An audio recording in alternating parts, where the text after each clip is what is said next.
how to fix your motivation after quitting alcohol. You've done the hard part, you've stopped drinking, it's been a couple of months now, maybe a couple of weeks, and everything's on track, but you're feeling flat. So what is going on? Because you've done the hard work and you're worried about what's happening. Well, it's not you being weak-willed, it's actually your dopamine, believe it or not. Dopamine is the chemical in your brain that drives motivation.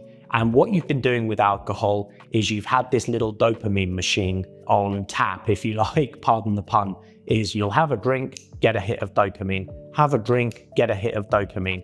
And what you've done is you've screwed your dopamine system. So your reward system is completely out of whack because you're no longer having the drink. And this is something that we need to be aware of, because this is the number one thing that will derail you, because I've worked with tons of people and this is the one that is the killer around quitting. But stick around and I will show you exactly how we can get around this. And by the end of this video, you will know how to beat the slump that comes when you quit drinking. So who am I? I'm Dan Hunter. I set up Clear Mind, Clear Life because I stopped drinking in 2017. So I've spent the last 7-8 years devising this system, shrinking everything down. This video in particular about resetting your dopamine and things like that, this took years. I can shortcut that entire process for you and I can guide you onto that path of sobriety. So anyway, that's who I am. On with the video. Why does alcohol leave this kind of dopamine hole in your brain, if you like? What you're doing is you're having a drink, you've got this little dopamine machine, you're the mouse in the maze, pressing the button, and you get a little hit of dopamine. Drink,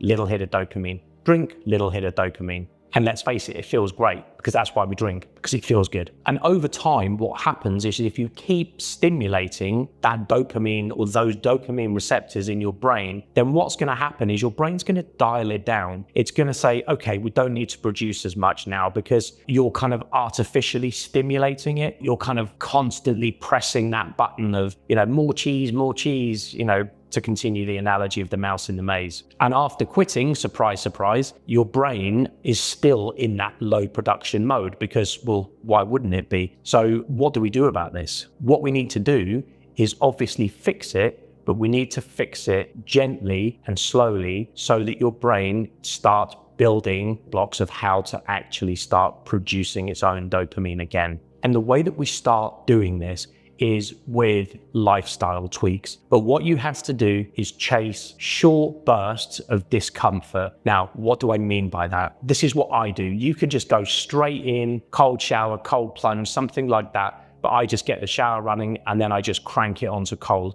Because what's this doing? It's having a shock effect on the body that then stimulates the brain to produce its own dopamine. Believe it or not, you have to embrace the suck. It is going to be horrible to start with, but then if you've ever done this before, you'll know you get out and you feel amazing. The other one that's linked to this is cardio. If you spend any time in the gym, then you'll know that if you've done a heavy cardio workout, it sucks and you feel terrible, but later on in the day, you feel so much better. And this can be combined with the cold shower, believe it or not. So you can go and kill yourself doing cardio, which is going to pump that dopamine back into your brain, get yourself clean off all the sweat, and then crank that cold shower. Especially if you're like really kind of hot from the cardio, it actually feels amazing. Another way of doing this is to do short fasts, even just like 16-hour fasts or 1 meal a day or something like that. You will feel way better if you have these periods of say 16 hours of not eating. Me personally, I also feel 1,000 times better when I'm not consuming carbs.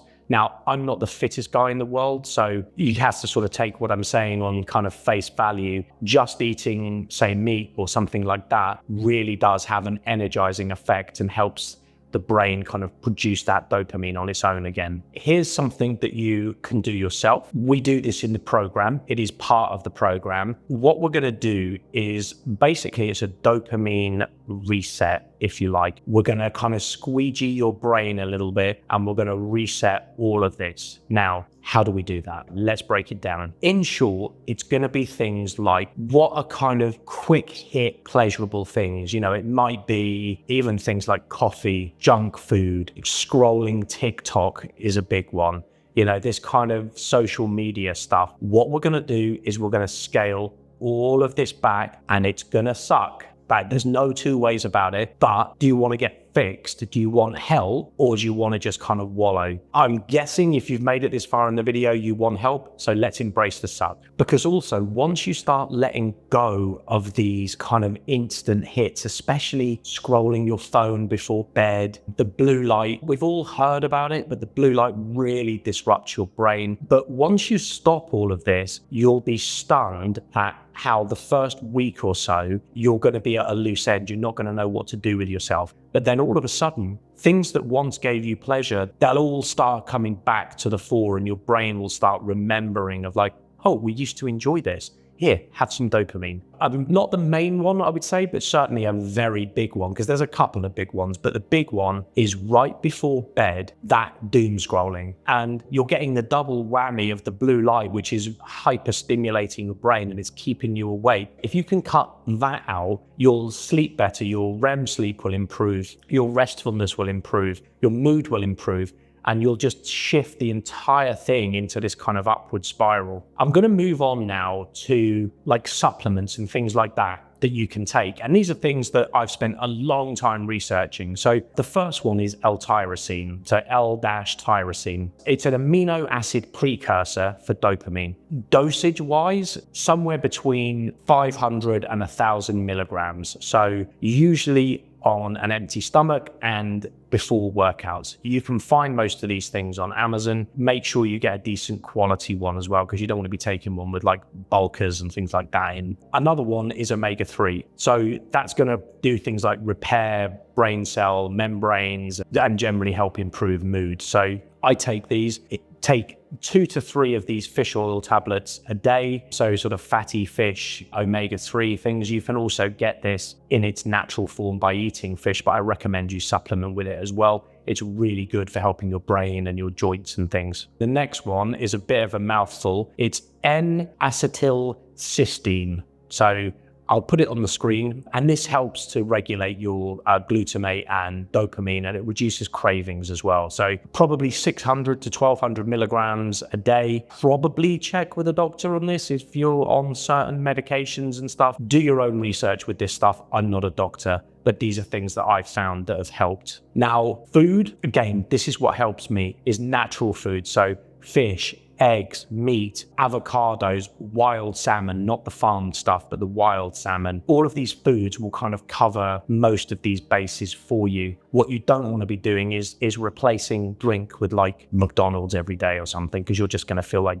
crap. So we've got some things that you can do and some supplements that you can take. With all of that information, what can we do? So next time you're thinking about drinking, ask yourself the question, what am I craving? Is it peace? Is it confidence? Is it connection maybe? Because the thing with our drinking is it is giving us something, otherwise we wouldn't do it, would we? With all of this said, you're still going to have these cravings because you're still going to want that dopamine. So when those cravings hit, try and think, be within your own body, within your own mind. Answer the question honestly. What problem am I solving with this? What do I want out of this? But be honest with yourself.